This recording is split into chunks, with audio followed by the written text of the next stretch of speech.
will continue to do so. Now, coming up, we'll be going to Waimate, of all places.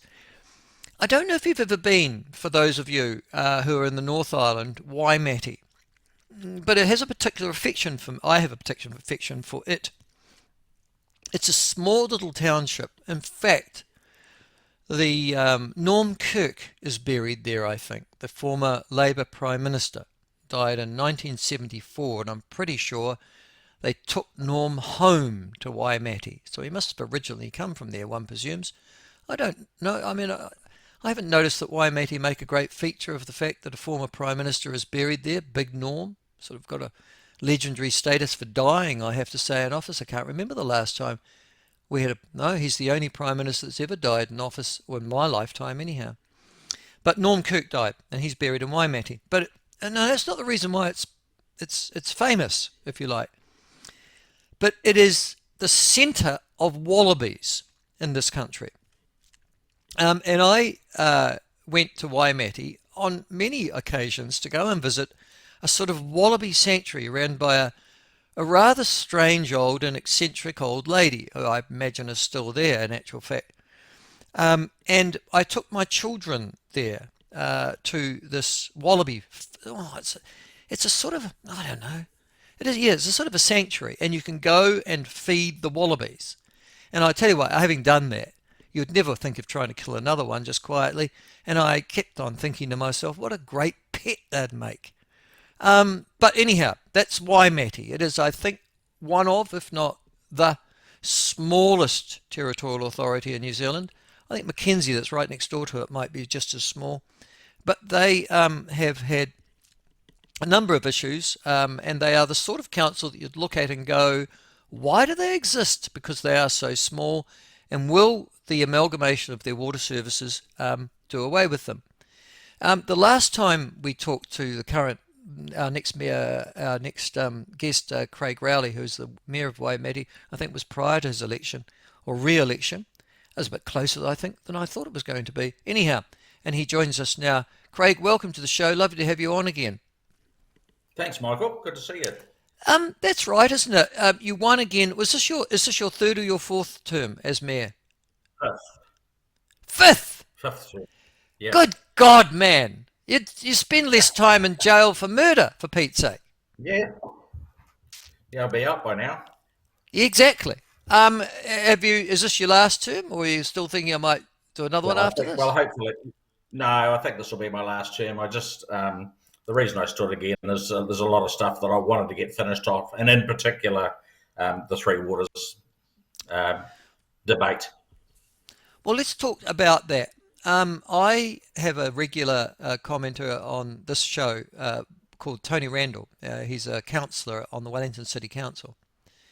And about 2 weeks ago, he pointed out the dangers of CCOs running water for councils. I'll come to that in a second and get your response to that. But I'm particularly interested. The last time I talked to you, I think you were thinking of going it alone in terms of providing water services. Where are you at the moment?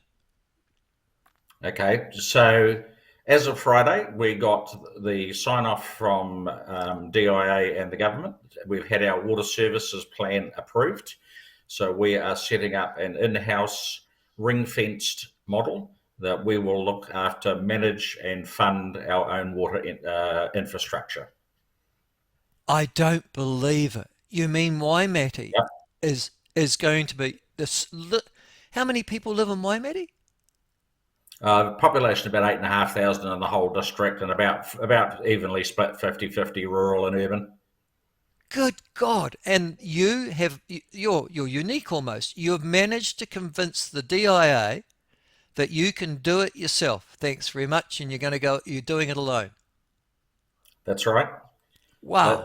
I think for us, Michael, is we've seen this coming for the last 10 years around water and reform, and we've been planning and spending and budgeting over the last 8 to 10 years to ensure that our water infrastructure is up to a standard where it's close to where it needs to be. It's not perfect, nothing ever is, So we've been doing a lot of work in this space for a lot of years now, and I think this has steered us in good spot as to allowing us to stand alone and do our own thing.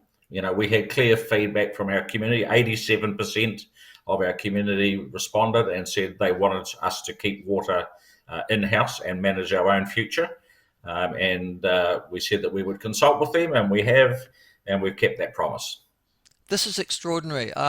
What an amazing decision that was then, because you're the kind of council, at the very least, that the government, when they were starting to talk about amalgamation of water services, would have automatically said, well, you'll just join with the adjacent ones because you're so small you can't go it alone. You'll probably go with what, Waitaki, Mackenzie, Timaru, I think's to your north. And here you are. Nope, we're going alone and we've been approved to do so. That's extraordinary. Yep, yep. Um, And I think the okay, biggest thing, so Michael, well, too, let's is just talk to your south, yep. Waitaki.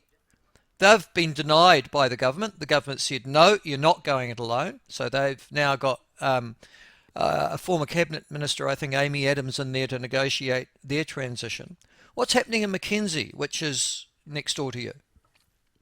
So Mackenzie, as far as I'm aware, haven't had their water services plan signed off yet. I know that Timaru have, and they're going with an in-house CCO model. But I haven't heard. I was speaking to the new mayor actually up in Wellington just late last week, and they hadn't heard at that stage. So I'm not sure where they're at in the pecking order. So the amalgamation of district or and city councils throughout New Zealand in terms of provision of water services, on the basis of what we're hearing at the moment, and certainly in the South Island, isn't happening. No, it's not. I think the South Island is very much gone for either in-house CCO models. I'm not sure of. I know Mackenzie are looking at a standalone model, the same as us.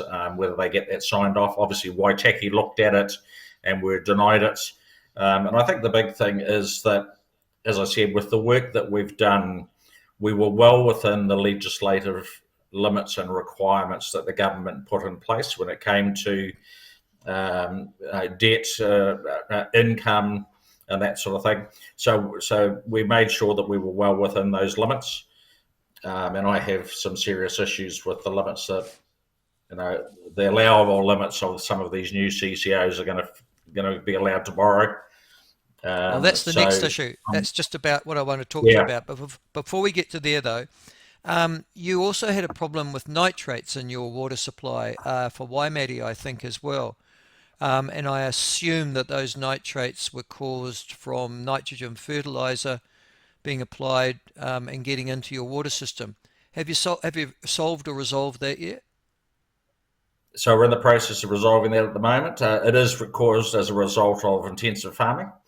It's an Intensive issue dairy that farming. we didn't create as a council. It was an issue that's been created over quite a number of years. But the upside is that we have found a new water source that is nitrate free. We are just in the process at the moment of we'll be going out to tender very shortly to put the new pipeline in from that source to our existing water treatment plant. So we will not have an issue with nitrates in that. It was only in one rural drinking water supply that we had that issue, not across the district. So that is hopefully by the middle of next year, we will be completely nitrate free in that drinking water supply.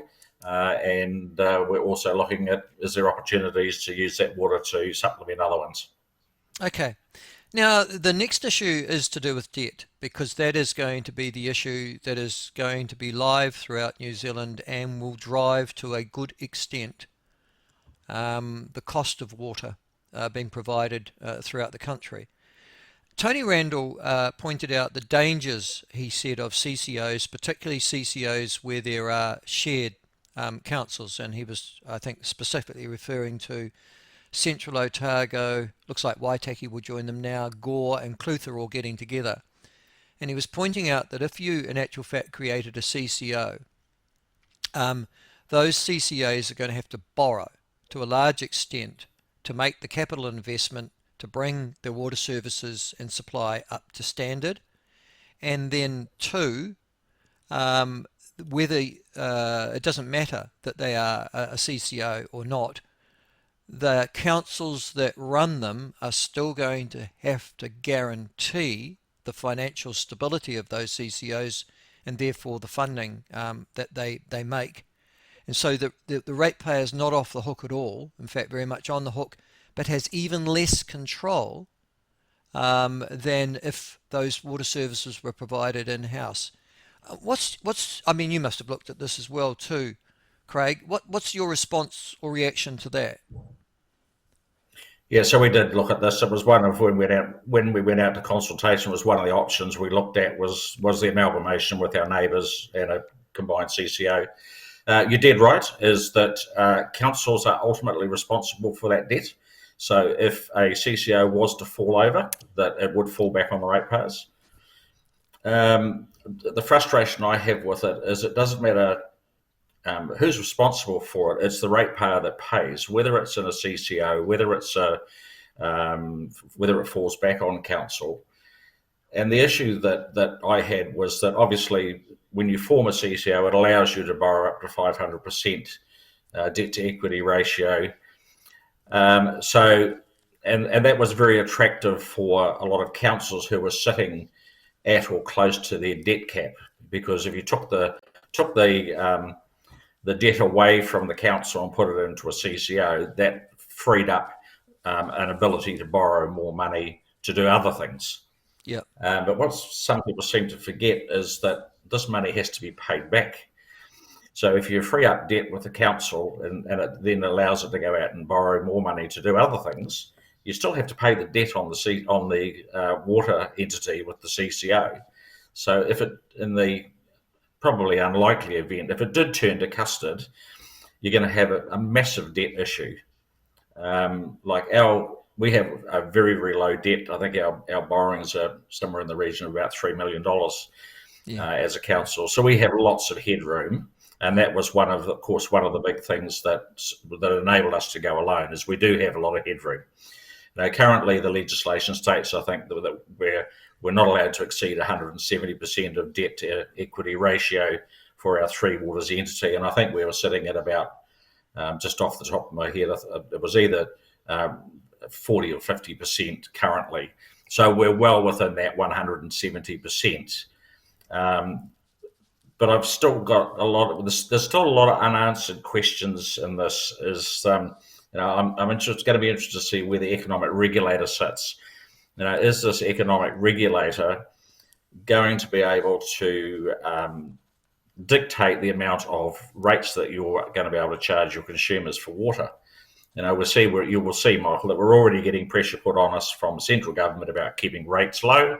They're talking about rates capping. Yeah. Is that going to happen in the Three Waters? It's because we know from the rhetoric that's going around the country at the moment that some of these councils are facing water bills. I think it's Wellington Central. They're talking a $7,000 water bill within 10 years. That's right. People are, if they're struggling to pay $100 or $200 a year rate increase, how are they going to pay a $7,000 water bill? You'll get a small reduction in your general rate when the water switches over. And I know I was talking to someone in Wellington the other day that said that they were paying approximately $12,000 a year for rates in Wellington. They might get a $2,000 reduction when the water gets taken off their rates, but then they're going to get a $7,000 water rates bill. So it's got me a bit confused as to we're getting all this pressure about stick to the basics, do it well, and which we have no issue with. I have no issue with that whatsoever. I actually have no issue with rates capping as long as people understand the implications of it. And as long as communities are allowed to choose if they wish to pay more rates to do things that the government sees laying outside that essential services. But so it'll be interesting to see how and where the economic regulator fits in. How and where Audit New Zealand fits into all this, because I would imagine that we're going to have to go through a whole new cycle of audit process when it comes to these three water entities. So, yeah, interesting. Well, let's go. So let me get this right. You're the thing about moving to a CCO is that you can borrow more money, or at least the water service provision of your council can borrow more money than under the status quo. Is that what you're saying?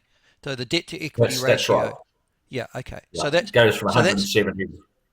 right, from 170 max, which you can do at the moment, to 500%, Yeah, which is, to be perfectly honest with you, huge. Um, yeah, but as you say, you've still got to pay that debt. So you're transferring the debt that's already sitting on the council book. It doesn't sound like that's much for you to the CCO. yeah. And then on top of that, they've got to borrow more money to bring those water services, whatever they might be, up to the standard. And then obviously those interests plus the actual operational charges will be given to the ratepayer to pay. Yeah, that's right. That's correct. Okay. Here's the question then. Um, why? So the only advantage to going to a CCO is to allow you to borrow more money because you're still responsible as a council for the debt that that CCO creates, and your citizens are still going to have to pay significant interest costs as well as the cost of the water services. So I was struggling as to the advantages of moving out of house other than the debt to equity ratio that you've suggested. And if the answer is in a place like Waimate, oh, well, we're going to be appointing independent directors who know something about infrastructure, in a place as small as Waimate, will there be anybody that knows more about water than the people that are currently sitting around or sitting in your staff offices now who do currently provide it? We don't believe so. Like I've got some outstanding staff here, Mm. and that's shown through in what they've achieved to date.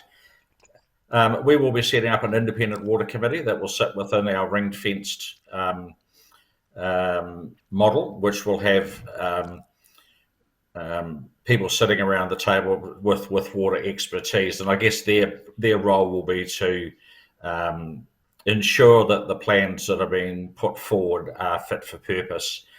I think this whole exercise was to take decision making away from councils, and we saw that, and quite frankly, there has been some councils that have made some poor decision making in the past where they've deferred spending and they've not done the maintenance and repairs that they should have done on their water infrastructure, and that was purely and Mm. simply to keep rates Well, down. and Wellington's one I of those. remember, Yeah.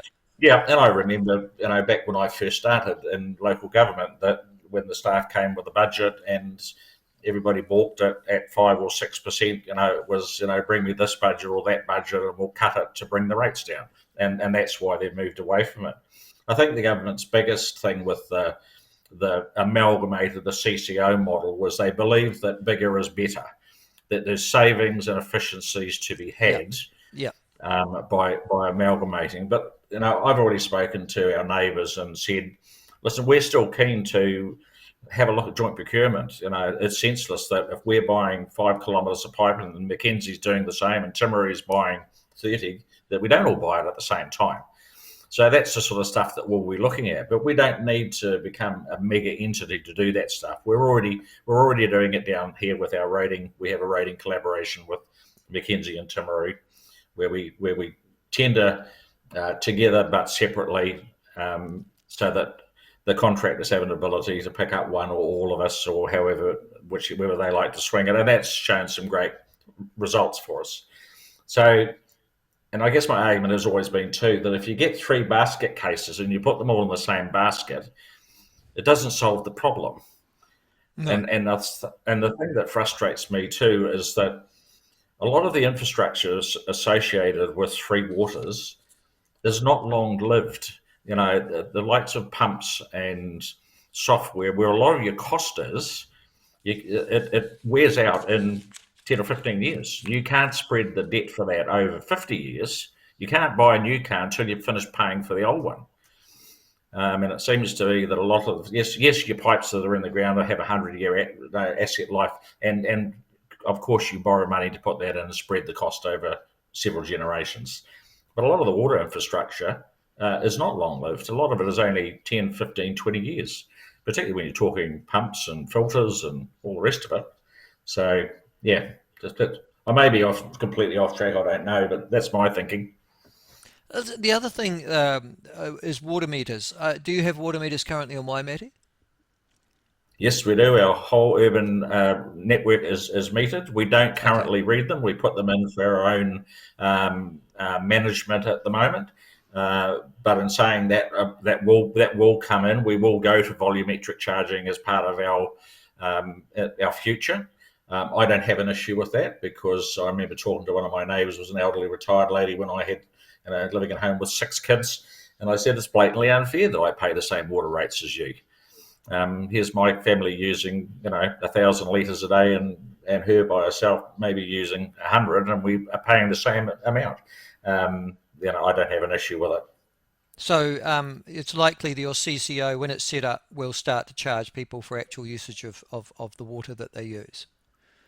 I think that will be a decision, obviously, for the water committee or and it's not a CCO. We're not doing a CCO. We're an in-house ring fence model, Sorry, so in-house ring we're fence not a model. Yeah, CCO. yeah, And yeah. but I think it's something that will come. All our rural users are effectively metered because they're on an on-demand supply. They pay per unit, so it's only the urban area. And I know that we've already, as a result of having the meters on, reduced our leakage and our wastage from somewhere near 40% down to about, I think we're sitting at about 14 at the moment. That's getting better. Listen, the other thing I wanted to catch up with you too was the last time I talked to you, probably about 6 to 9 months ago, you were very, very gung ho about the possibility of having a waste to energy plant. I think it was going to be sited at Glenavy from memory. Is there any progress on that, or has that gone the way of the dodo? As far as I'm aware, it's gone the way of the dodo because the landowners that were going to sell them the land have withdrawn that offer, so they don't have any land now. My understanding is that it's still sitting within the fast track consenting process, but I would imagine it would be very difficult for them to consent something that doesn't have a site to go on. So I think, and certainly I haven't heard anything. I haven't heard anything from that outfit for actually a number of years now. So I think that it has gone the way of the dodo. Were they Australians? Were they? It was an Australian company from memory. No, it was some New Zealand directors, and it was in I think it was in collaboration with the Chinese, and I think it might have been Italian, the design. I can't Oh, remember, but okay. no, that wasn't. Yeah, That well-known commercial power, the Italians. Okay. yeah, yeah. Oh well, that's interesting. Well, well, you won't have to worry about any environmentalists getting upset then.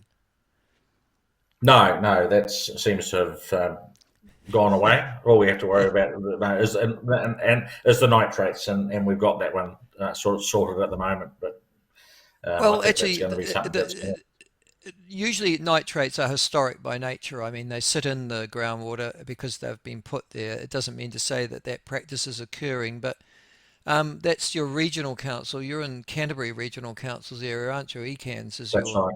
Yeah.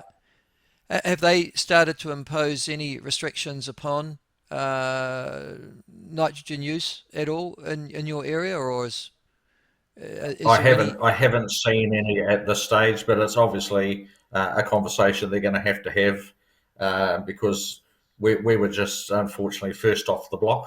I think that this is going to be an issue that raises its head in a number of areas of Canterbury with elevated nitrates, and I see that they um, declared a nitrate emergency. I think it was just prior Prior to to the the election? election. Yeah. Well, yeah, so it'll be interesting to see what that actually means. I know they declared a climate emergency a couple of years back, but Mm, mm. we'll see. We'll see what actual work comes out of those declarations.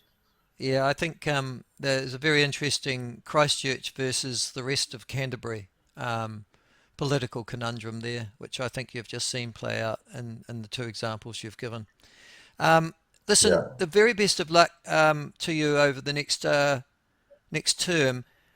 Waimate is still a small town. Is the little Wallaby sort of sanctuary still going? Yes, Gwen is still running her Gwen. wallaby. Gwen Yeah. Shelton. in Yeah. her wallaby visitor attraction down there. I know she's getting on and looking to retire, so I don't know what's going to happen when that happens. But yes, no, Gwen's still there, alive and kicking, and still entertaining the tourists from afar. Well, I was just asking, is does the forgive me for saying or just speculating, but does the attraction die with her? Does it? I mean, my understanding was that the Well, I permission was guess, given until the expiration of her lifetime. yeah. Well, I'm not sure whether I think um, it'd be a difficult business to sell, I would imagine, because Gwen is very dedicated, and I guess you talk to her and she'll be up at 2 or 3 o'clock and 4 o'clock in the morning feeding abandoned wallabies that get handed into her. I Uh, don't know whether there would be quite the passion from a younger person to take on the responsibilities of that business. So we'll just have to see how it's it plays unique in out in New the Zealand, coming though, isn't years. it? There wouldn't be another one Oh, in the absolutely. country. Yeah, Craig. No, no. Well, you have to have a special license because they're a pest, that Yeah. sort of thing. So yeah, it would be unique in New Zealand. How long has she been going? Oh, 30 plus years. Yeah, she's been going a long time. Oh, so it goes back to the 90s rather than the 80s or the Yes. 70s. Yeah. Okay. All Oh, right. it might even be before that. Yeah, I'll tell you what, as though, long she's as induced long as many I a can remember. visitor. Well, she's induced many a visitor to say, God, I'd like to take one of those home. They are cute little critters, aren't they, really? Oh yeah, it'd be interesting. Mind you, you I don't like to know have whether them the in a pie. environment can. Yeah, I don't know whether Environment Canterbury would be too pleased. Yes, we did have them at pies here. Yep, you could do Yeah, everything here. can you You still could get a wallaby pie in Waimate?